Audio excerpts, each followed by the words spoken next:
किसान योजना की 22वीं किस्त का इंतजार कर रहे किसानों के लिए एक जरूरी सूचना है। ये सूचना फार्मर आईडी को लेकर है। दरअसल केंद्र सरकार ने कुछ राज्यों में पीएम किसान योजना के लिए फार्मर आईडी जरूरी कर दी है। वहीं अगर आप नए किसान और इस योजना के लिए आवेदन करना चाहते हैं तो आपके पास फार्मर आईडी का होना जरूरी है, वरना आपको इस योजना का लाभ नहीं मिल पाएगा। पीएम किसान योजना के तहत सिर्फ नए रजिस्ट्रेशन के लिए 14 राज्यों में फार्मर आईडी को जरूरी कर दिया गया है, जहां किसान रजिस्ट्री का काम शुरू हो गया है। जिन राज्यों में किसान रजिस्ट्री का काम अभी शुरू नहीं हुआ है, वहां किसान बिना फार्मर आईडी के रजिस्ट्रेशन कर सकते हैं। किसान आईडी एक यूनिक आधार से जुड़ी डिजिटल प्रमाण पहचान पत्र है जो अलग अलग किसानों को दी जाती है। ये किसान की पर्सनल जानकारी को जमीन के रिकॉर्ड, फसल की डिटेल और खेती की एक्टिविटीज से जोड़ता है। आधार सिस्टम की तरह ही किसान आईडी अलग अलग एग्रीकल्चर स्कीम के लिए अप्लाई करने वाले लाभार्थियों की पहचान वेरीफाई करने में मदद करती है, जिससे ये पक्का होता है कि सिर्फ असली जमीन मालिक किसानों को ही सरकारी फायदा मिले। इससे धोखाधड़ी वाले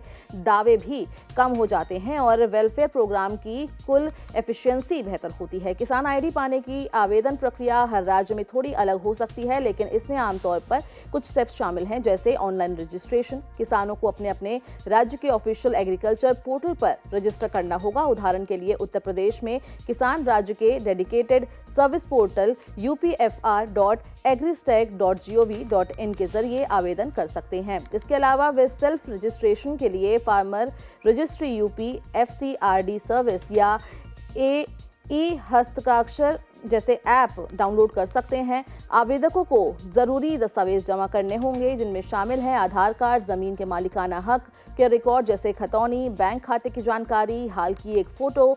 सही डेटा इकट्ठा करने के लिए रजिस्ट्रेशन प्रक्रिया के दौरान किसानों को खुद मौजूद रहना होगा।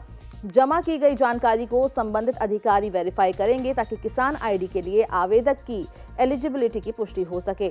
सफल वेरिफिकेशन के बाद एक यूनिक किसान आईडी जनरेट होगी और जारी की जाएगी, जिससे किसान अलग अलग एग्रीकल्चर सेवाओं और फायदों का लाभ उठा सकेंगे। किसान रजिस्ट्रेशन में मदद के लिए नजदीकी कॉमन सर्विस सेंटर भी जा सकते हैं या गांव या ब्लॉक लेवल पर एग्रीकल्चर डिपार्टमेंट द्वारा आयोजित रजिस्ट्रेशन कैंप में हिस्सा ले सकते हैं।